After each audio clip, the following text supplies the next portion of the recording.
Hello friends, कैसे हैं आप सभी लोग? उम्मीद करते हैं अच्छे होंगे। आज हमारे पास एक स्कैरी स्टोरी आई है। उम्मीद करते हैं आप सभी को यह स्टोरी पसंद आएगी। Hey, hi, I'm Grace and I am a single mother of 2 young kids. And हाल ही में हमने एक शांत मोहल्ले में एक पुराने और दिलकश घर में शिफ्ट किया है। At first, सब कुछ पूरी तरह सही लग रहा था। The house had character और मेरे बच्चों के खेलने के लिए पर्याप्त जगह भी थी। लेकिन जल्द ही strange things started happening जिन्होंने मुझे हमारे निर्णय पर सवाल करने पर मजबूर किया। सब कुछ अब तक सही था। एक रात when I was tucking my kids into bed, मेरी सबसे छोटी एमिली ने क्लोसेट की ओर देखा और कहा, mummy, there's a shadow in there. मैंने इसे उसकी कल्पना माना, लेकिन उसकी अजीब तरीके से क्लोसेट से डर मुझे असहमत कर दिया। तब अजीब ध्वनियां रात के समय एक नियमित घटना बन गईं। घर में जब हम अकेले होते थे तो क्रीक्स, विस्पर्स और footsteps echoed through the house जब मैं जानती थी कि हम अकेले हैं। मैंने इसे घर की पुरानाई का कारण माना और रैशनल एक्सप्लेनेशंस के लिए तैयार रही। लेकिन सबसे बड़ी दिक्कत तब आई जब एक रात आई वोक अप और देखा कि both kids standing at the foot of my bed आंखों में भय से दिलचस्प देखा गया।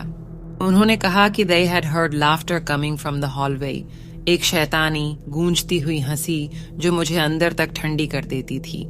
बच्चों के डर को कम करने के लिए मैंने तय किया कि मैं जांच करूंगी। Armed with a flash light मैं धीरे धीरे हॉलवे में चलती गई और फिर लिविंग रूम में पहुंची। That's when I saw it, एक flickering shadow moving across the walls, जैसे कि मेरी दृष्टि की श्रेणी से बाहर की ओर किसी आकार द्वारा डाली गई हो। मेरा दिल तेज धड़कने लगा और I felt a shiver down my spine, दिनों की तरह सप्ताहों में।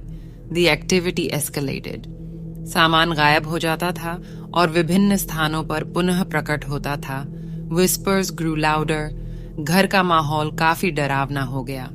मैंने अपने अनुभवों के बारे में एक फ्रेंड को बताया और उसने मुझे एक local paranormal investigator lady Anita से संपर्क करने को कहा, जो इसी तरह के सिमिलर केसेस से डील करती थी। द इन्वेस्टिगेटर, एक महिला जिनका नाम अनीटा था, अपने इक्विपमेंट के साथ पहुंची।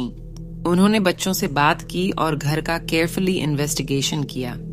इन्वेस्टिगेशन जांच के बाद उन्होंने मुझे बताया कि घर में एक बेचैन आत्मा रहती है, संभवतः पिछले परिवार के सदस्य की। अनीटा का मानना था वह स्पिरिट मेरे बच्चों की एनर्जी की ओर आकर्षित थी। I was terrified that time, but मैंने अनीता की सलाह का पालन किया। We performed a cleansing ritual, lit sage को जलाया और आत्मा को प्रकाश की ओर मार्गदर्शन करने में मदद करने के लिए प्रार्थना की। धीरे धीरे अजीब घटनाएं कम हो गईं। घर का एटमॉस्फेयर काफी हल्का हो गया और my kids finally felt comfortable in their own home again. लेकिन जब मैंने अनीता से स्पिरिट के बारे में पूछा, so she told me when Anita contact with spirit, she know कि यह स्पिरिट पिछले परिवार की मानसिक रूप से अस्थिर वृद्ध महिला थी। जब हमने अपने नेबर्स से पूछा तब उन्होंने बताया वह वृद्ध महिला एट द यंग एज में वह एक school teacher, she was very good in her profession, लेकिन जब वह बुढ़ापे में मानसिक रूप से अनस्टेबल हो गई cause of some family issues and depression, तो उसके परिवार के सदस्यों को उसकी कोई परवाह नहीं थी और उनके साथ वह अच्छा व्यवहार भी नहीं करते थे। और अचानक एक दिन वह गंभीर हालत में इसी वजह से she passed away. But when she passed away तो कुछ दिन बाद उनके घर के लोगों को उनकी प्रेजेंस फील हुई। ये चेज धीरे धीरे बढ़ने लगी। कभी कभी वहां घर में किसी की शैतानी हंसी गूंजती थी। चीज हद से ज्यादा बढ़ने लगी थी। चीजों से परेशान होकर घर के लोगों ने डिसाइड किया कि वह जल्द से जल्द घर को लो प्राइस में सेल कर वहां से कहीं और शिफ्ट करेंगे और उन्होंने वैसा ही किया। And I already know what happened after. मुझे उस वृद्ध महिला के लिए बहुत बुरा लगा, लेकिन अब her spirit is free from the all pain. कुछ दिन बाद सारी चीजें ठीक हो गईं। हम पहले की तरह अपनी डेली लाइफ में बिजी हो गए। उस इंसिडेंट के बाद हमें कभी कोई असाधारण चीज फैल नहीं हुई और उम्मीद करते हैं कि आगे भी ना हो। लेकिन जब भी हम उस घटना को याद करते हैं तो हमारी रूह कांप जाती है।